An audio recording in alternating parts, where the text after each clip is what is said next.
इसी मुख से भगवान का नाम भी ले रहे हैं, इसी मुख से गाली निकाल रहे हैं, इसी मुख में प्रसाद भी खा रहे हैं, इसी मुख में बीड़ी तंबाकू गुटखा भी खा रहे हैं। मुंह है कि कबाड़ खाना, जो आया डाल दिया। अभी हमारे सामने किसी भगवान जी का मंदिर है, हम देख रहे हैं लोग आते हैं वहां अगरबत्ती जलाते हैं, कितनी आस्था है, कितना प्रेम है। अब उस मंदिर को तो इंसान ने ही बनाया है, लेकिन ये शरीर रूपी मंदिर को तो स्वयं परमात्मा ने बनाया है। जिसको आपने बनाया है आप वहां सुगंधित अगरबत्ती जला रहे हैं, और जिसको स्वयं परमात्मा ने बनाया है वहां बीड़ी जला रहे हैं, वहां सिगरेट जला रहे हैं। मतलब परमात्मा की कीर्ति को आपने अपमानित कर दिया।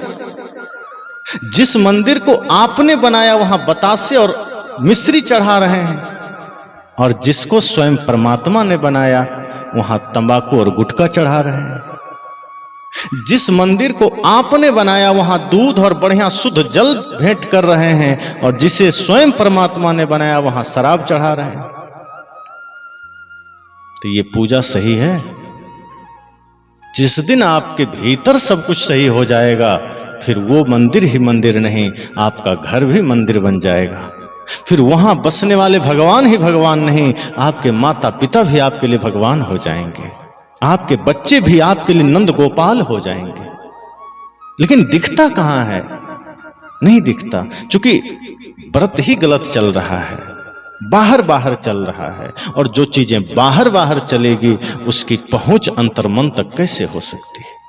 आत्मा तक तो वही पहुंचेगी जिसका संबंध मन से होगा। हम व्रत भी बाहर बाहर करते हैं, शब्दों तक सीमित है, प्रार्थना भी बाहर बाहर चलती है, हमारे त्योहार भी बाहर बाहर चलते हैं। एक दिन दिवाली का त्योहार आया, पटाखे जलाए, दिए जलाए, बात खत्म हो गई। हमने कभी सोचा ही नहीं कि वो दीप जलाने का अर्थ क्या है। अंधेरे को दूर करने के लिए हम दीप जलाते हैं, और दिलों में तो कब से अंधेरा पड़ा हुआ है। वहां हमने कभी ज्ञान का दिया ही नहीं जलाया, वहां हमने कभी प्रेम का दिया ही नहीं जलाया, वहां हमने कभी ध्यान का दिया ही नहीं जलाया।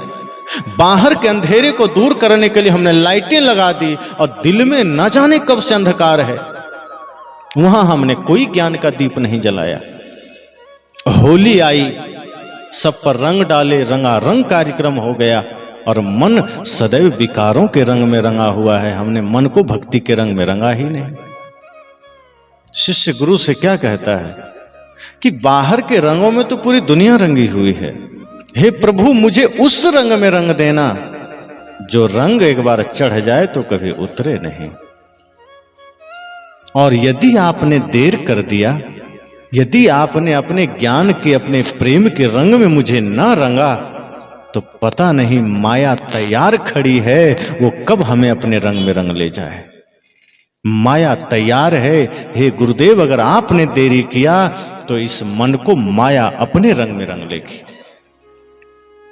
गुरु ने कहा कौन से रंग में तुम्हें रंगना है? तो शिष्य क्या कहता है, जो सबरी पर रंग चढ़ा था, जिस रंग रंगी थी मीरा, जो भक्ति का रंग माता सबरी पर चढ़ा था, जिस प्रेम के रंग में मीरा रंगी थी, जिस ज्ञान भक्ति वैराग्य के रंग में सुर तुलसी कबीर रंगे थे, नानक रंगे थे, हे गुरुदेव वही ज्ञान का, वही प्रेम का रंग हम पर भी चढ़ा दो। लेकिन होली पर हम क्या करते हैं, बाहर के रंगों से खूब होली खेल लेते हैं, कीचड़ भी एक दूसरे पर डाल देते हैं, रंग भी डाल देते हैं, पर जिस हेतु से ये त्योहार हुआ इसका प्रतीक है ज्ञान के रंग में रंग जाना, प्रेम के रंग में रंग जाना, वो हम करते ही नहीं हैं। तो त्योहार भी हम मनाते हैं तो एक दिन मनाते हैं। संत कहते हैं ऐसा अपने जीवन को बना लो कि आपका हर दिन त्योहार हो जाए। अगर मन ज्ञान के रंग में रंग जाए तो रोज होली है, अगर आपने हृदय में ज्ञान का दिया जला लिया तो रोज दिवाली है, और यदि आप अपने भीतर बैठे हुए रावण को मार दिया तो रोज दशहरा है। हो गई ना पूजा। लेकिन आज बाहर पुतले में रावण को तो हम मार देते हैं, लेकिन हर व्यक्ति के भीतर बैठा हुआ जो रावण है, जो हमसे गलत काम करवा रहा है, जो हमसे गलत चिंतन करवा रहा है, जो भाई भाई में झगड़ा करवा रहा है, वो हम अपने भीतर बैठे रावण को मारते ही नहीं, उसको तो हम और पूजित कर रहे हैं। और समस्या क्या हुई, बाहर के मंदिर में हमने प्रभु श्री राम को बैठा दिया और जिस दिल में राम जी को बैठाना था वहां रावण को बिठा लिया। यही भूल हो गई। राम जी को यहां बिठाना था, यहां बिठा लिए रावण को। अब क्या होगा, जो काम रावण करता था वही आज लोग कर रहे हैं। रावण ने भी अपनी माँ का अपमान किया, आज लोग अपनी माँ का अपमान कर रहा है। पिता का अपमान किया, वही आज आदमी कर रहा है। भाई को लात मारा, आज वही आदमी कर रहा है। पत्नी की बात को ठुकराया, वही आदमी कर रहा है। जो रावण ने व्यभिचार का काम किया वही आज आदमी कर रहा है। सीधी बात है, उस समय एक रावण राक्षस था, आज हर दिल में वो रावण की प्रवृत्ति बैठी हुई है। कलयुग बैठा मार कुंडली, जाऊं तो मैं कहां जाऊं, अब हर घर में रावण बैठा, इतने राम कहां से लाऊं। कवि कहता है कि कलयुग कुंडली मार कर बैठा है, हर घर में हर हृदय में आज रावण ने डेरा डाल दिया है। रावण ने डेरा डाला है, इसका सीधा मतलब है कि आसुरी प्रवृत्ति ने आपके हृदय में डेरा डाला है। तभी तो गलत चिंतन मन में आता है, तभी तो गलत ख्याल मन में आता है। जिस हृदय में राम का डेरा होगा वो कभी अपने भाई से विरोध नहीं कर सकता। जिस हृदय में राम का डेरा होगा वो कभी अपने माँ का अपमान नहीं कर सकता, वो कभी अपने पड़ोसी का अपमान नहीं कर सकता। आज अगर आप अपने माँ का, पिता का अपमान करते हैं, पड़ोसी का अपमान करते हैं, भाई का अपमान करते हैं, आप अपनी पत्नी के साथ दुर्व्यवहार करते हैं, इसका सीधा मतलब है आपके हृदय में राम नहीं रावण का वास है। सदगुरु कबीर कहते हैं, अच्छा होता कि असली व्रत को समझ लेते और इस हृदय में राम को बुला लेते, कृष्ण को बुला लेते, सुर तुलसी नानक कबीर को बुला लेते, भगत सिंह चंद्रशेखर आजाद को बुला लेते, लक्ष्मीबाई को बुला लेते। यदि आज हमारे बच्चों का रोल मॉडल भगत सिंह बन जाए तो आज हमारे बच्चे पुनः राष्ट्रभक्ति के मार्ग पर चल देंगे। लेकिन आज हमारे बच्चों का रोल मॉडल कौन है? हीरो और हीरोइन है, शाहरुख खान, सलमान खान है। आज के बच्चे कहते हैं मैं तो उसकी तरह बनूंगा। जिस देश का असली हीरो भगत सिंह हो, जिस देश का असली नायक चंद्रशेखर आजाद हो, जिस देश का असली नायक नेताजी सुभाष हो, अगर वहां के बच्चे ये फिल्मी हीरो हीरोइन को अपना नायक मानते हैं, उस देश का दुर्भाग्य नहीं तो और क्या होगा। सदगुरु कबीर कहते हैं, जिस दिन आपके जीवन में असली व्रत का जागरण होगा, जिस दिन आपके हृदय में असली सत्संग का जागरण होगा, आपका जीवन तो शुद्ध पवित्र बनेगा ही, आपके बच्चे भी धर्म रक्षा के लिए खड़े होंगे, समाज सुरक्षा के लिए खड़े होंगे, राष्ट्र सेवा के लिए खड़े होंगे। और आपको फिर वो वृद्धाश्रम नहीं भेजेंगे, वो आपके चरण पखारेंगे, वो आपके चरण छुएंगे। आज आप अपने बच्चों को शिक्षा देते हैं, संस्कार नहीं दे पाते। आज आप अपने बच्चों को पढ़ाते हैं, लेकिन आपके बच्चे अब चरण छूने में शर्माते हैं, वो हाथ मिलाते हैं।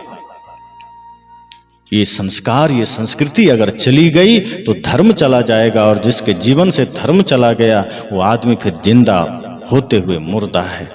इसलिए साहब ने कहा, असली व्रत क्या है? उपवास रहना असली व्रत नहीं है।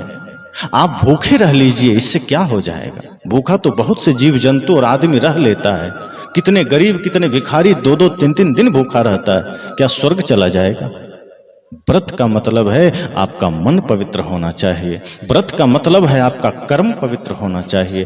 व्रत का मतलब है आपका चिंतन पवित्र होना चाहिए, आपका सोच, आपकी सोच पवित्र होनी चाहिए। अगर सोच गंदी है, चिंतन गंदा है, आपका कर्म गंदा है, अगर आप किसी भूखे को भोजन नहीं दे सकते, किसी प्यासे को पानी नहीं दे सकते, किसी रोते को हंसा नहीं सकते, किसी आंख के आंसू को आप पोंछ नहीं सकते, तो समझना आपका सारा व्रत फीका है। आप चाहे मंदिर बना के रखें घर में, चाहे किसी भगवान की आप रोज उपासना करें। क्या राम जी ऐसा थे? पर दुख द्रवहि सो संत सुजाना। राम तो कहते हैं, किसी की पीड़ा को देखो तो सबसे पहले आप कितना भी व्यस्त हो खड़े हो जाना, थोड़ा सा समय दे देना। किसी को दुख में देख लो तो 2 मिनट समय दे देना। अगर आपके जीवन से किसी का हित हो जाए, समझना आपने आज धर्म कर लिया। अगर आपके जीवन से किसी गरीब को सहायता हो गई, समझना आपने दान कर लिया, आपने पूजा कर लिया। आपके शरीर से, आपकी विद्या से, आपके सामर्थ्य से, आपके धन से अगर किसी की सहायता हो गई तो समझ लेना आपने सही व्रत कर लिया। लेकिन व्रत करते रहिए, पूजा करते रहिए, और आप ये सारे धर्म के काम मत करिए, समाज सेवा मत करिए, राष्ट्रभक्ति से अपने मुंह को मोड़ लीजिए, माता पिता का अपमान कीजिए, फिर आपका सारा व्रत, सारी पूजा व्यर्थ है।